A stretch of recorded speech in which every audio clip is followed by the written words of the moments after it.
Last night, the Boston Bruins had an opportunity to clinch first place in the Atlantic Division with a win against the Washington Capitals, but they couldn't do it. So, this Tuesday's match between the Toronto Maple Leafs and the Florida Panthers will have something at stake when the two clubs meet at Amerant Bank Arena in a possible warm-up for the first-round playoffs.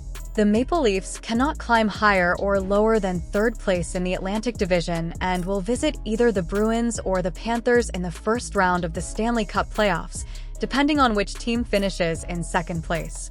With one game left in their regular season, the Bruins and Panthers are both in action, with Boston leading Florida by 1 point. The Bruins host the Ottawa Senators.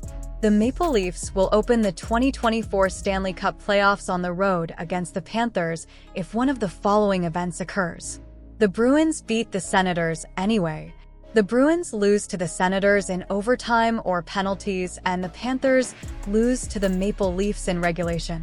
The Panthers lose to the Maple Leafs in regulation time.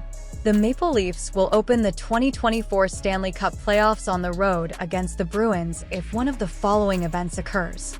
The Bruins lose to the Senators anyway, and the Panthers beat the Maple Leafs anyway. The Bruins lose in regulation, and the Panthers lose in overtime or penalties. The Panthers have the tiebreaker advantage over the Bruins by finishing the season with more regulation wins than the Bruins. So they only need one more point than Boston to finish ahead of them in the standings.